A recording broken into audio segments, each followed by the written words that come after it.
10월 23일 금요일, 오늘 우리에게 주시는 하나님 말씀은 열왕기상 22장 41절부터 44절까지 말씀입니다.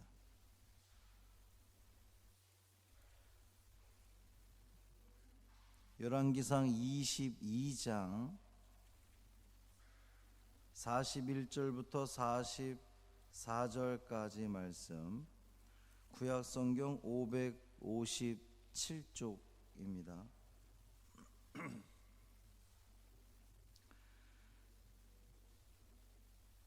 함께 읽겠습니다. 이스라엘의 아합 왕 제4년에 아사의 아들 여호사밧이 유다의 왕이 되니, 여호사밧이 왕이 될 때에 나이가 35세라 예루살렘에서 25년 동안 다스리니라. 그의 어머니의 이름은 아수바라 실히의 딸이더라. 여호사밧이 그의 아버지 아사의 모든 길로 행하며 돌이키지 아니하고 여호와 앞에서 정직히 행하였으나 산당은 패하지 아니하였으므로 백성이 아직도 산당에서 제사를 드리며 분향하였더라. 여호사밧이 이스라엘의 왕과 더불어 화평하니라. 아멘. 이 말씀 하나님 말씀입니다. 오늘도 주 예수 그리스도와 동행하시는 복 있는 삶, 승리하는 삶이 되시기를 주님의 이름으로 축원합니다. 김한 목사님 화장 예식이 오늘 12시 정오 벽제 화장장에서 있습니다. 교회에서 10시 30분에 출발하겠습니다. 함께 하실 분들은 10시 30분까지 오시면 됩니다. 우리 이정자 권사님은 일반 병실로 옮기셨어요. 감사하죠. 근데 아직 등에서 피가 난다고 하는데, 하여튼 더 많이 기도해 주셔서 잘 치료받고 치유되어 회복되어서 우리 함께 예배드릴 수 있기를 기도해 주시기를 바랍니다. 그동안 긴 지면을 할애하면서 서술했던 이 아합의 통치에 대한 이야기가 이제 마무리가 되고, 남유다의 4대 왕인 여호사밧의 이야기가 이제 다루고 있습니다. 우리가 생각할 때에 아합 이야기가 쭉 계속되다가 여호사밧이 나오니까 마치 느낌이 아합 시대 끝나고 여호사밧의 시대가 되는 것 같은 그런 느낌이 들잖아요. 지금 이야기가 쭉 그랬으니까. 근데 사실은 오늘 본문에도 나오지만 아합 왕 제4년에 여호사밧이 유다의 왕이 됐어요. 그래서 이 둘은, 그러니까 북이스라엘의 아합이 다스리는 동안 아합이 왕에 등극하고 4년 후에 여호사밧이 등극을 해서 한 20년 정도는 같이 남유다 북이스라엘을 다스리는 거라고 이렇게 보면 됩니다. 열왕기 저자는 이 성경을 기술하면서 연대기적으로 이제 이 연도 순서에 따라서 성경을 기록하는 것이 아니라 인물을 중심으로 성경을 기록했다, 이렇게 이해하시면 되겠습니다. 또 한 가지, 이 여호사밧의 이야기가 다음 시간에도 뭐 좀 더 나오긴 하지만 무척 짧게 기록이 되어 있거든요. 간략하게. 근데 역대하에 보면 더 많은 기사를 읽을 수가 있어요. 더 많은 이 여호사밧의 치적에 대해서 아주 상세히 소개하고 있습니다. 뭐 신앙적인 면이든 어떤 그런 외적인, 그러니까 왕으로서의 정치적인 면이든 이 여호사밧은 굉장히 많은 사람들의 이 본이 될 만큼 아주 훌륭한 왕이었다라는 것이 이 역대기 저자의 입장은 그렇고, 이 열왕기 저자는 분명히 뭐 인정을 하깁니다만 이제 그 좋은 면이 있지만 그 안 좋은 면들도 객관적으로 기술하는 게 이 열왕기 저자의 좀 특징이기도 합니다. 나중에 이제 이 역대기를 보면, 역대기 말씀 들어갈 때에 그때 또 여호사밧의 이야기는 좀 더 구체적으로 보도록 하고요. 여호사밧이 왕이 되어서 25년을 유다에서 다스렸다 그랬어요. 그는 그의 아버지 아사의 모든 길로 행하며 돌이키지 아니하고 그러니까 아버지 아사의 모든 길로 행하고 돌이키지 않은 것은 그 아버지 아사가 했던 길을 돌이키지 않고 그대로 갔다는 거예요.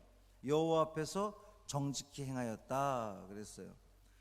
그의 아버지 아사는 그럼 어떤 왕이었습니까? 열왕기사 이미 우리가 봤었죠. 15장에서 보면 다윗같이 여호와 보시기에 정직하게 행하여, 아사를 두고 그렇게 표현했습니다. 다윗처럼 여호와 보시기에 정직히 행했던 왕이 이 여호사밧의 아버지 아사 왕이었어요. 남색하는 자를 쫓아내고 우상을 없애고, 심지어 이 아사 왕 그러면 이 자신의 어머니가 우상을 섬겼더니 그 어머니의 이 왕후의 자리를 폐위시켰던 사람이 이 아사 왕이었죠. 한 가지 이 아사 왕에게 있어서 이제 그 기술하면서 다 좋은데, 이렇게 좋은 이야기들만 있는데 산당은 패하지 아니하였으니, 이렇게 나옵니다. 그게 아사 왕의 하나의 그 오점이었어요.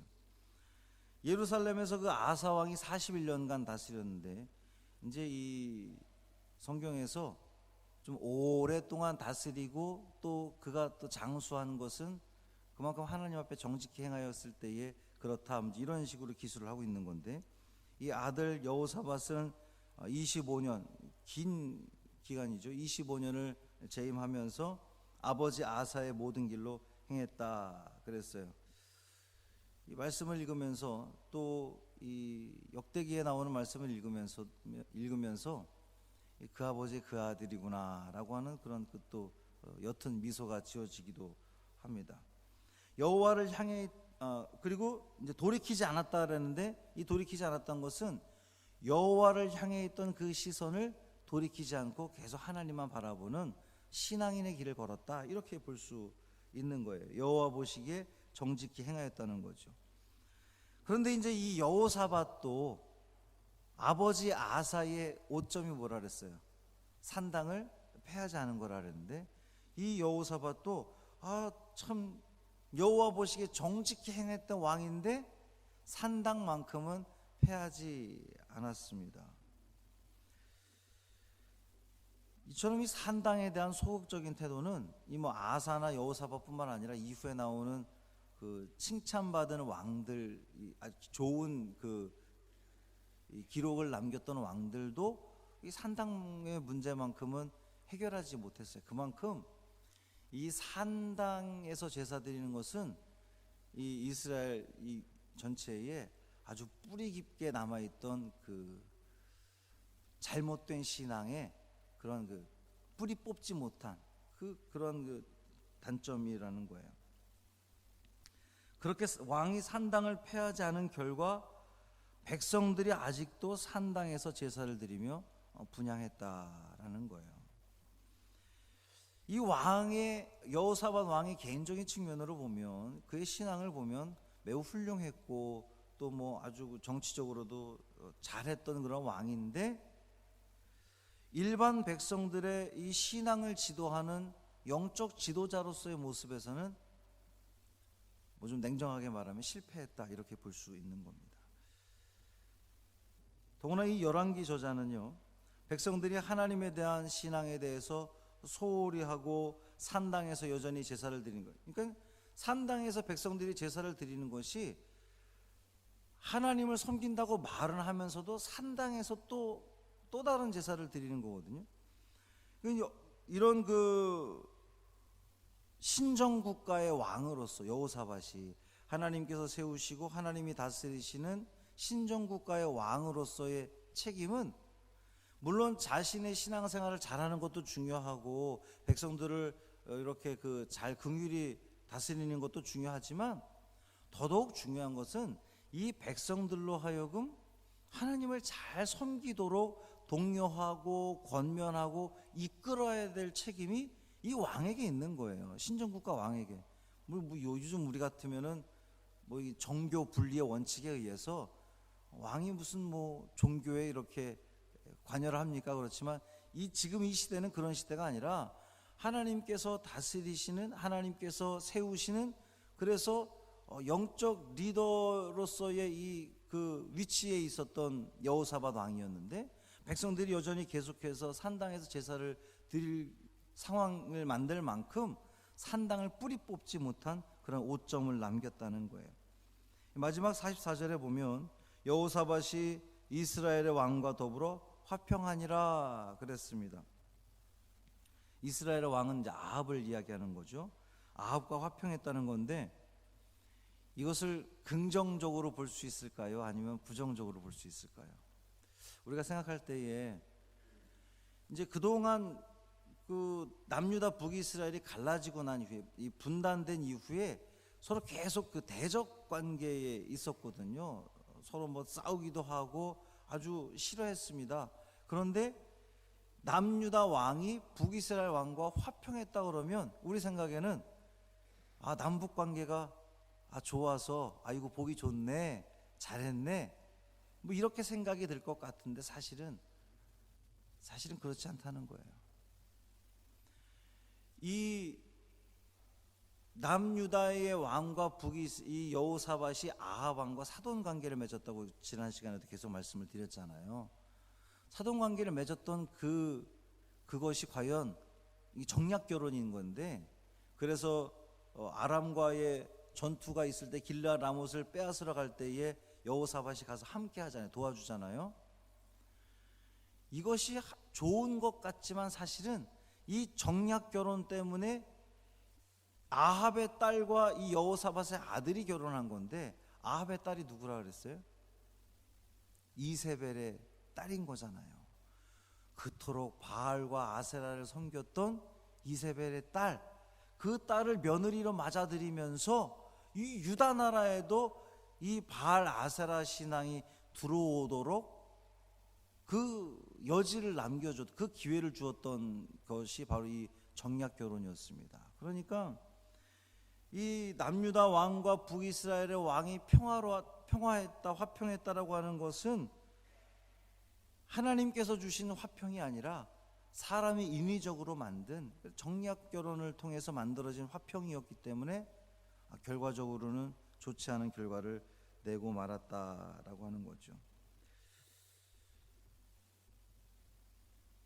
하나님을 잘 섬김으로 오랫동안 나라를 다스렸고, 이스라엘 역사 기록에 여호와 앞에 정직히 행하였다라고 기술될 만큼 신앙적으로 모범을 보였던 여호사밧, 여러분도 하나님 앞에 정직히 행하심으로 여러분 후대가 여러분을 기록할 때에 뭐 다른 기록, 돈 많이 벌어서 뭐 유산 남겨주었다 이런 거 말고, 우리 아버지는, 우리 할아버지는, 우리 할머니는 하나님 앞에 정직히 행하는 분이었습니다 라고 기록 남길 수 있는 여러분의 삶이 되기를 주님의 이름으로 축원합니다.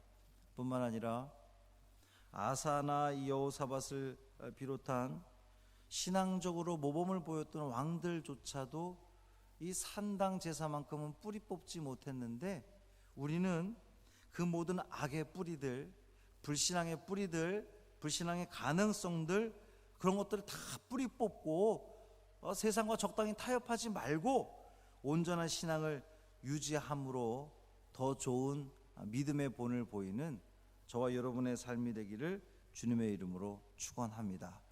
할렐루야. 살아계신 아버지 하나님 고맙습니다. 오늘도 우리를 깨워주시고 주의 성전에 나와 하나님을 찬양하며 또 주님 앞에 머리를 조아리고 기도하며 하나님 말씀 듣게 하시니 고맙습니다. 여호사밧의 치적에 대해서 우리가 함께 보았습니다. 참 하나님 앞에 정직히 행하였던 본보기가 될 수 있는 그러한 왕이었습니다. 그러나 산당을 제거하지 못한 과오를 남겼습니다. 주님, 우리도 하나님 앞에 정직한 신앙인들 되게 하여 주옵시고, 여호사밧을 더 넘어서 우리는 그 모든 악의 뿌리들을 완전히 뿌리 뽑는 데 최선을 다하는 우리가 되게 하여 주옵소서. 세상과 적당히 타협하며 나가는 것이 아니라 불의에 대해서는, 악에 대해서는 타협하지 않고 거절하며 또 제거하며, 그래서 하나님 앞에 더더욱 온전한 삶을 살아내는 우리 모두 되게 하여 주옵소서. 이정자 권사님 중환자실에서 일반 병실로 옮겨주셔서 감사합니다. 더 잘 치료되게 하여 주옵시고, 의사의 손길을 통하여서 또 그들에게 지혜를 허락하여 주셔서 문제가 무엇인지 잘 분석하고 또 그것을 해결함으로 건강하게 퇴원하여서 우리가 함께 예배드릴 수 있도록 은총 더하여 주옵소서. 이 한날의 삶을 온전히 주님께 맡기기를 원하며 우리 주 예수 그리스도의 이름으로 간절히 축복하며 기도합니다. 아멘.